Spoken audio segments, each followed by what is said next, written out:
Good morning, everyone. Grab your coffee and get comfortable, because you are officially riding with your favorite morning crew. I'm Miles, and sitting across from me is the man who is currently strapped up, geared out, and ready for digital warfare. It is your boy, Leo. Bro, I am fully prepared for the AI invasion. I got my passwords written on physical paper, I got 3 firewalls, and I'm ready to fight. Wait, hold up. Digital warfare? Passwords on paper? Leo, man, what on earth are you talking about this morning? The next level of gaming, bro. You told me we were covering cloud gaming and AI security taking over the big platforms today. I'm out here picturing Steam and Epic Games building giant floating fortresses in the actual sky. Like, do I need a parachute just to log in and play Fortnite now? Are there AI bouncers at the digital doors? Because if a robot tells me my ping is too high, we are gonna have problems.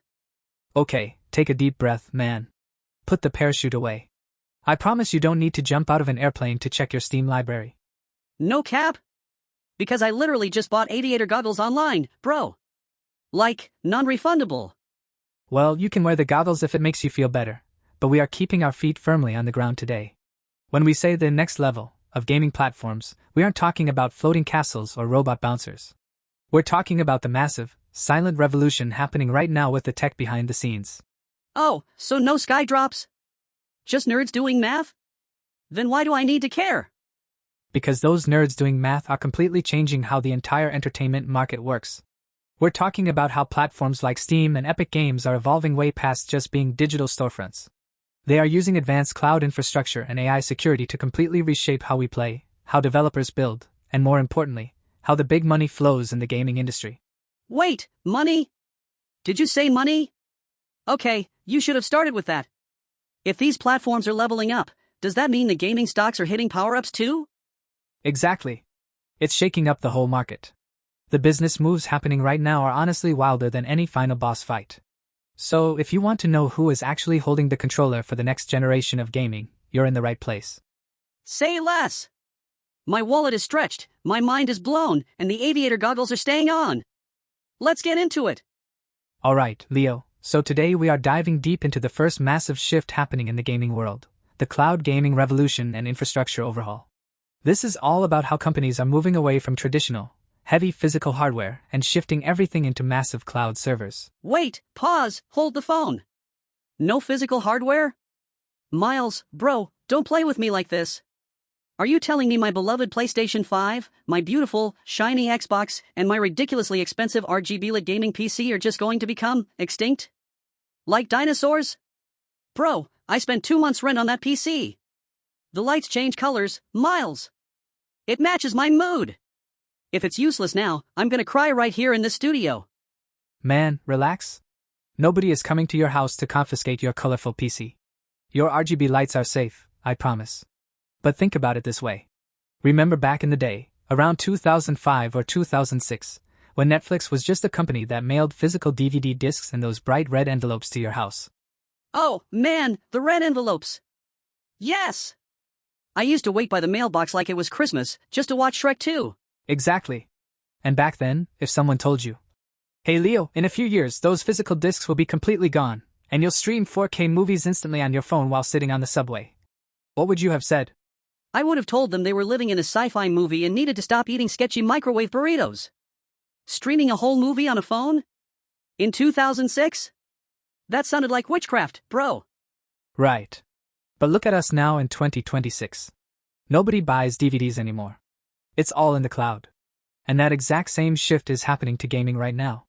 Giants like Xbox Cloud Gaming, GeForce Now, and even Epic Games are building infrastructure so powerful that the cloud handles all the heavy lifting.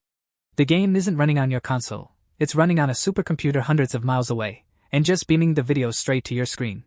Okay, wait. Let me get this straight. If I'm a guy living in a tiny apartment in New York City, let's call him Johnny.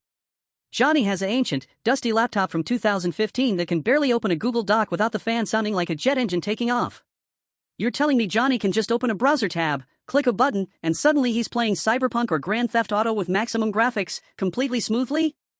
On a potato laptop? Yes, Johnny can. That is literally the entire point. It completely removes the barrier to entry. You don't need a $1,500 graphics card anymore. If you have a screen and a decent internet connection, you are a high-end gamer. Bro! That is beautiful. Johnny is saved. My wallet is saved. But hold on, Miles. I'm a gamer, man. I know how this goes. When I press the jump button on my controller, I need my character to jump immediately. If there's even a tiny delay because the signal has to travel all the way to some cloud server and back, bro, I'm dead. My character falls into the lava. I smash my controller. The vibes are ruined. Is the tech actually ready for this? You are hitting on the exact debate that's dividing Wall Street and Silicon Valley right now. See, a lot of traditional tech analysts look at the data and say, hey, the infrastructure isn't fully ready globally. Broadband speeds vary too much, and input lag, or what you call the delay, is still a massive issue for competitive multiplayer games like League of Legends or Call of Duty. See? I knew it! The analysts get me! Team Lavadeath is real! But here is the counter-argument, and the actual market data. Companies aren't just waiting around for the internet to get faster. They are actively building edge computing nodes. They are placing smaller servers closer to major cities so the data only has to travel a few miles. Look at Nvidia's recent earnings reports, or Microsoft's massive cloud investments. The revenue from cloud gaming subscriptions has been growing exponentially year over year.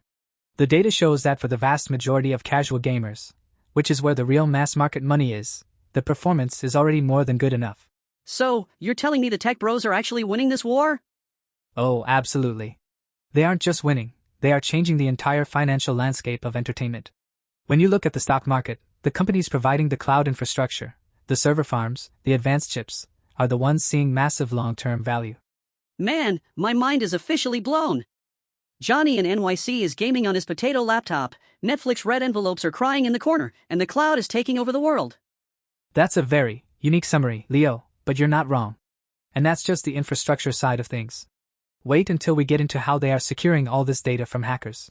So, we just talked about how the massive cloud servers are completely removing the need for expensive hardware. But there is a second, much darker side to this next-level platform evolution. If all our games, our credit cards, and our digital lives are suddenly floating up in this massive cloud, who is guarding the vault? That brings us to our second big shift, the rise of AI-driven security and invisible anti-cheat systems. Bro, do not even get me started on security. My phone is basically a full-time security guard at this point. I swear, every single time I just want to sit down and chill, my phone blows up. Epic Games is demanding a 2FA security code, my Steam Guard app is flashing at me, and then I get some random Ubisoft account alert telling me someone in Antarctica tried to guess my password. Like, I just want to play some games, man. Why do I feel like I'm trying to hack into the Pentagon just to load up my library? I feel your pain, man. It definitely feels tedious when you just want to jump into a match. But let's do a little time travel for a second. Think back to the Wild West days of the early 2000s internet. Do you remember what happened if someone stole your password back in the day on those old forums or early multiplayer games? Oh, you were just done. Finished. Game over. Some guy named DarkSniper99 took your account, deleted all your friends, sold all your digital items for pennies, and you just had to sit there and cry while making a new account with a number 2 at the end of your name. It was brutal out in those digital streets, bro. Exactly. It was a complete free-for-all. But back then, what did you really lose? Maybe a few digital badges or a cool username. Today, the stakes are astronomical. Think about our hypothetical buddy Johnny again. If Johnny's Epic Games or Steam account gets hacked today, he isn't just losing a username. These platforms have his saved credit cards, his home address, and a permanent digital library of games he probably spent thousands of dollars building over the last 10 years. That is why simple passwords don't cut it anymore. AI isn't just a bouncer at the door, it's the entire security system. Wait, so you're telling me it's not just a guy in a chair watching my login attempts? It's actual artificial intelligence? 100%. Let's say you log in on a Friday night to play some League of Legends or Teamfight Tactics. The platform's AI is instantly analyzing 100 different data points in milliseconds. It looks at your IP address, sure. But it also analyzes the specific speed at which you type your password, the unique way you move your mouse across the screen, and even the micro-timing of your clicks. If that AI detects that your mouse movements suddenly look like an automated bot instead of the chaotic, high-energy Leo we all know, it locks the account down instantly and sends you that 2FA code. Yo, hold up. It watches how I move my mouse? Bro, what if I just drank way too much espresso and my hands are shaking? Is the AI gonna think I'm a Russian hacker because I had too much caffeine? The AI is smart enough to know the difference between caffeine jitters and a malicious script, I promise you. But you are actually bringing up the exact controversy that has the tech world divided right now. There is a massive debate going on about privacy versus protection. Yeah, because that sounds invasive, bro. Like, get out of my mousepad, you know? Right, and a lot of privacy advocates are saying exactly that. They argue that these new kernel-level anti-cheat programs and AI security systems are practically spyware. They are digging deep into the very core of your computer's operating system to make sure you aren't running illegal software or trying to manipulate the game's economy. So why are people letting them do it? If an app asked to read my mind, I'd delete it. Because the actual data shows that gamers are willing to make the trade-off. Some experts push the narrative that consumers will rebel against this level of surveillance. But let's look at the reality. When a massive multiplayer game gets infested with cheaters who shoot through walls and ruin the economy, the player base dies in weeks. The stock plummets. Investors run away. Players have realized that if they want a fair, competitive environment, and they want their linked bank accounts to be safe from international syndicates, they have to hand the keys over to the AI. Man! So the AI is like the digital Batman. It's the hero we kind of think is a little creepy, but we absolutely need him to keep the bad guys out of our TFT lobbies and away from our credit cards. That is honestly the perfect metaphor, Leo. The platforms that master this digital Batman technology without making it too annoying for the users are the ones that will dominate the market for the next decade. And speaking of dominating the market, that leads us perfectly into how these companies are changing the actual business model of gaming. So, we've got the cloud infrastructure doing the heavy lifting, and we've got the AI Batman keeping the vault totally secure from hackers. Now, let's talk about the actual vault itself, and why Wall Street is absolutely drooling over these gaming platforms. It all comes down to the final shift in the business model, ecosystem lock-in. Ecosystem? Bro, are we talking about the rainforest now? Because I don't do bugs. I saw a documentary on the Amazon once, and I'm good. Keep the frogs away from my PC. Not a biological ecosystem, man. A digital one. Think about how you operate in your daily life. You pay for things like your iCloud Plus every month to hold onto your photos, right? And you probably renew your monthly sports passes religiously so you don't miss a match. You are completely locked into those systems because they hold what you care about. Hey, I need my cloud storage in my weekend games. That's just survival, bro. If I lose my cloud photos, I basically lose my memory. I don't even know what I ate for breakfast without checking my camera roll. Exactly. But gaming platforms like Steam and Epic are doing something even smarter than just basic subscriptions. They are selling you a digital shelf. When you buy a game there, it feels like you are getting a permanent digital copy, just like buying a digital movie to keep forever. You build this beautiful library over years and years. Yeah, because I do own it. It's in my library. I can scroll through it. It makes me feel rich, Miles. I got like 200 games I haven't even played yet. Just sitting there, looking pretty. But here is the absolute genius part of their business model. Let's do a little roleplay. Imagine you, Leo, wake up tomorrow and decide you are mad at Steam. You pack your digital bags and want to move entirely to a brand new, competing gaming platform. What happens to those 200 games you bought over the last 10 years? I just put them in my digital backpack and take them with me, right? Like transferring my contacts to a new phone? Nope. You can't. They don't transfer. They stay locked in the original store. If you leave the platform, you leave your entire permanent collection behind. That is the ecosystem trap. Bro! I'm a digital hostage. They got my library in handcuffs. I can't leave.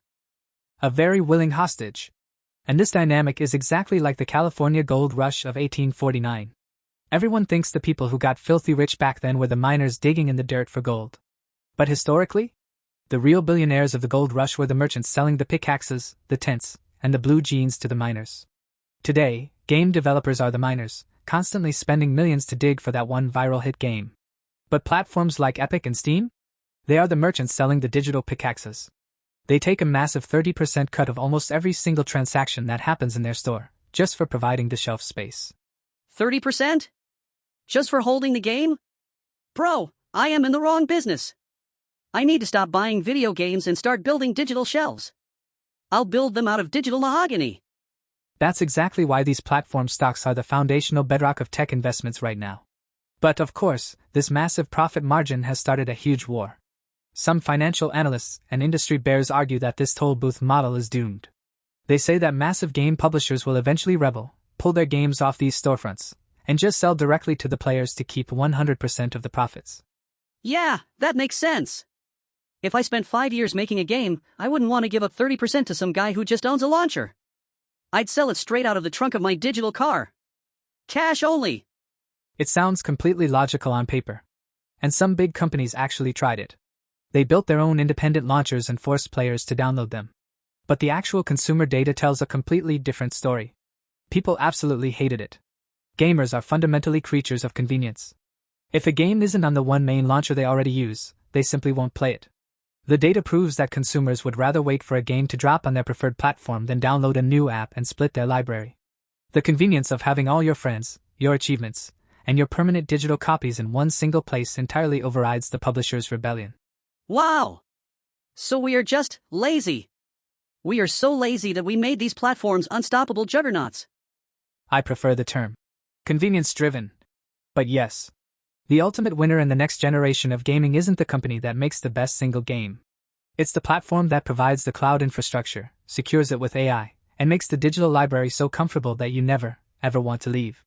They aren't just selling games, they are taxing the entire digital entertainment economy. Miles, I am shook. I thought I was just logging in to play some TFT, and it turns out I'm paying taxes to the digital gold rush barons while a robot watches my mouse pad. I need a nap, bro. My brain is sweating. Take a breath, man. Just remember this the next time you look at your beautiful digital mahogany shells. Miles, my brain is officially at max capacity. Let me see if I got this straight. Johnny is playing GTA on a flying potato laptop, there is an AI Batman secretly judging how much espresso I drink based on my mouse clicks, and we are all just digital hostages paying rent for invisible mahogany shelves. Bro, this ecosystem lock-in is exactly like when I bought that massive tub of whey protein and locked it in my locker at the gym. I can't just take the locker home. I literally have to keep renewing my gym membership every single month just to get in and drink my own protein. I am a hostage to the gains. Okay, wait a minute. That is actually a surprisingly brilliant analogy, Leo. The digital gym locker holding your games hostage so you have to keep paying the entry fee. You might actually be a genius, man. I've been telling you. I'm cracked at this. I'm gonna go home, hug my physical console, try not to get banned from my TFT lobbies for shaking too much, and definitely drink my protein. Stay safe out there in the cloud, people. Don't let the robots judge your mousepad. Please just play normal, man. Alright, that is all the time we have for today, folks. Whether you are gaming in the cloud, building your permanent digital library, or just trying to survive your morning commute, we appreciate you riding with us.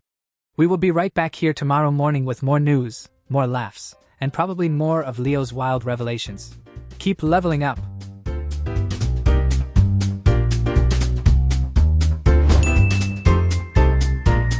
You ready for your morning dose of, well, everything? Miles, welcome back to World on a Spoon, everybody. You ready for your morning dose of, well, everything? Portfolio needs a win, buddy.